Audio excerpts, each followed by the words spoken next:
Hey guys, it's Craig. Today I'm here with Dave, and he's going to share his experience about living both in Ecuador and Colombia. So, Dave, tell us about yourself. Where are you from, and what led you to leave the U.S.? Well, I am from California. I was living in a small town on the coast near my grandsons. And the timing was just right in my life to go on an adventure. And I've always, throughout my life, have been into doing kind of new adventures. And it always had this interest in South America, but didn't know anything about it. And actually contacted an old high school friend who was living in Ecuador in a remote location in a cabin in the mountains, and he told me I needed to come down and take a look. So I decided I would. So, I've traveled to Ecuador. I think it's a very beautiful country, but why did you decide to leave Ecuador and move here? Well, the interesting thing is my experience has been like moving from one extreme to another. I came down and lived in a very, very remote location in a rustic cabin in the mountains with a basically a Quechua Indian community, and the comforts were very few. Running water would come and go, electricity would come and go, but it was beautiful, and I enjoyed working with the children there, and the people were great, the culture was great, and then I met a woman from Colombia, and she joined me there for a while, and then we decided to move up to Colombia, which wasn't far away. But every day was an adventure, whether we were in Ecuador or the move coming up here or being here, which is one of the things I really like, is you don't know what you're going to get every day. There's a bit of uncertainty in day-to-day life as compared to the United States, but that's kind of what I like, and I enjoy the adventure. So, you were talking about life always being different here, and I would like to know a little bit more about your life in Colombia. I think one of the things that most people that move here really underestimate is how different the lifestyle is. I find some people come here and they just love it, like you, and other people not so much. Yeah, it's it's dramatically different than what I'm used to in the U.S. And like just walking into a store and buying groceries is a different experience, or going to the park. But one thing that really I find very interesting is the number of fiestas. There's always a fiesta. And so in particular, there was this fiesta, I think it's called the Blanca y Negro, Grande Fiesta, and so you walk downtown like we did, and there's thousands of people, and there's a parade, and they do this bizarre, at least I thought it was bizarre, they have these spray cans with white foam in it, Yeah. and they spray perfect strangers. In fact, as we were walking to this fiesta, I noticed they were selling ski masks, and I couldn't understand why you would want a ski mask at a fiesta. And it's to protect your eyes, because total strangers are going to walk up to you and spray you in the face with this white foam. And it was all in fun, and no one really had a problem with it. It was all, everybody enjoyed it. Everybody's covered in this white stuff. But if you did that in the United States, it wouldn't end well. So it was nice to see people interact that way and have fun with it, and there's the music and everything else. So the number of fiestas is one of the biggest, and the way that the community comes together and has fun in a nice way is one of the things I enjoy. The big word is that everything is just different, and I think it's important to experience different cultures and see how people live and enjoy life, and they do it without having a lot of money. You know, is the interesting thing is they enjoy the more simple things in life. And continuing on with that theme, what are some other things that you like about Colombia? Well, I do appreciate, as I was saying, the simple things. Now, when I first moved to Ecuador, we barely had running water and electricity. And so over the 3 years that I've been here, I've been gradually experiencing more comforts. We moved into this apartment 2 weeks ago. We actually have hot water in the kitchen. I don't have that yet. That's, forget about a dishwasher or a microwave or all those other comforts that I thought was everybody had. It's not that way down here. It's amazing how much a simple life is a better life, a nicer life, more enjoyable. The more things you have, the more problems you have, it seems like. And down here it's just, you're not worried about those kinds of things. You're just out there enjoying the day by day. And sometimes you walk into town and there's a parade going on and you don't even know why, or you just appreciate it.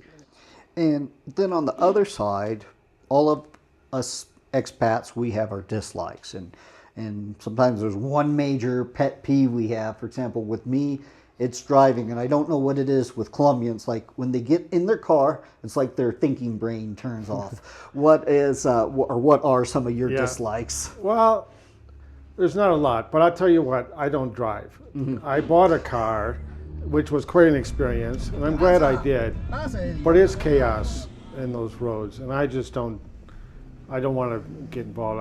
I'd rather take a taxi. The taxis are practically free, relative to the United States. And you have the buses, and then, I'll have somebody else drive if we're going to go in the car. But as far as other likes and dislikes, what I had expectations of the food. It was a little different than the reality. Yeah. So people are always asking me, "How's the food in Colombia?" Well, the fruit is amazing. Yeah. So I'm eating fruit that I never heard of before. I'm having juice from fruit that I had never seen before. So that I love. Beyond that, the food is kind of like, okay, it's how many ways can you fry bread and make a taco or a burrito, But that's okay. It's not that important. I like the fruit makes up for it, and we do all right. Sure. And what are some of the things maybe you miss from the U.S.? One thing I miss from the U.S. is peaches. And all of us expats have one thing we really miss, at least one thing. Well, there's pizza. They can't compete with American pizza. I don't know why they can't figure it out. I don't know if it's the ingredients. We occasionally will have a pizza delivered, a Domino's. I don't know why they call it Domino's. Yeah. And it's usually delivered on the back of a motorcycle. And it takes a half hour to get there, and it's raining. So by the time it's on your table, it's not very hot.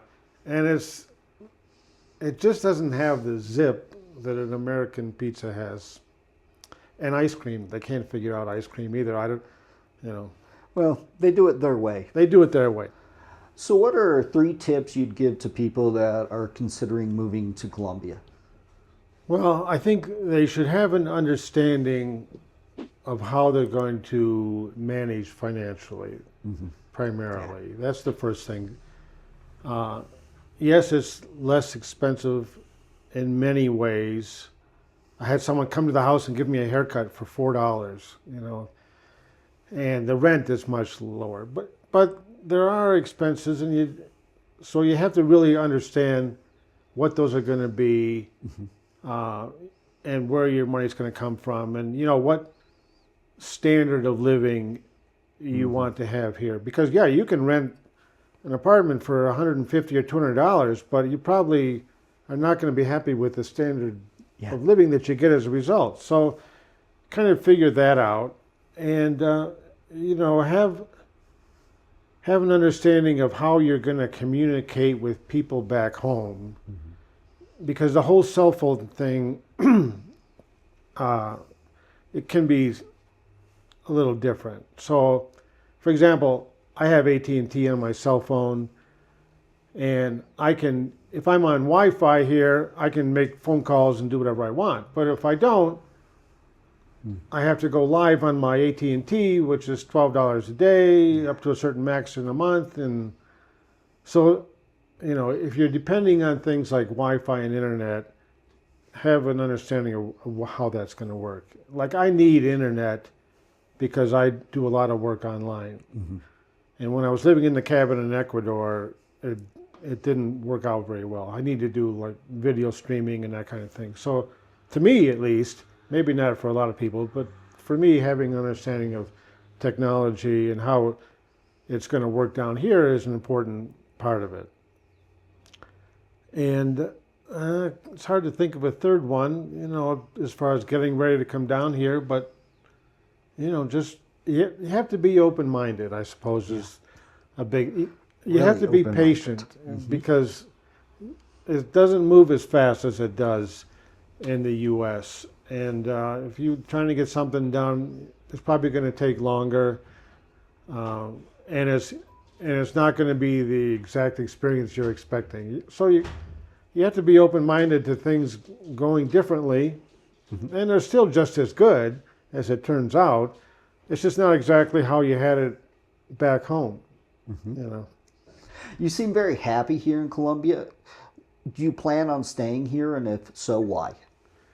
I do plan on staying, and maybe staying in the sense that this is the home base, because I enjoy travel, and I hope that that Adita and I will continue to do some adventures, and whether it's in Argentina or Spain or in the Middle East or what have you. But I just value my experience here so much, and appreciate everything that Colombia has to offer with regard to the style of life and the natural beauty of Colombia, which you just can't say enough about. There's just so much more to see and do here. You know, I'll never see it all. There'll always be more to see and do in Colombia. So I don't see us leaving in any kind of permanent fashion. We may move to a different city in Colombia. I wouldn't be surprised. We've been up to the northern part of the country, Barranquilla and Cartagena. I was not too crazy about Cartagena. It's a big city on the ocean, was kind of a touristy city. It didn't work for me. But Barranquilla is different. It's also a big city on the coast, but it has a different feel. Mm-hmm. And she has a lot of family there. I could see us being there, Mm-hmm. or some of the others, Medellin or Cali, maybe. So there's a lot to see and do yet. I don't see us leaving the country in any kind of permanent way, though. We appreciate it here. Why not? Why not leave? Yeah, why not? As I said, a lot of it is practicality. You know, where your dollar takes you, and Colombia offers a very nice lifestyle for the cost of living. You have to be kind of smart about it, but you just can't get past that fact. And then, you know, then you just add in the benefits and the culture and the tradition, and, you know, the people who are friendly, and you know, all the other positive aspects of being in Colombia. You know, just the sort of the total package makes it hard to walk away from.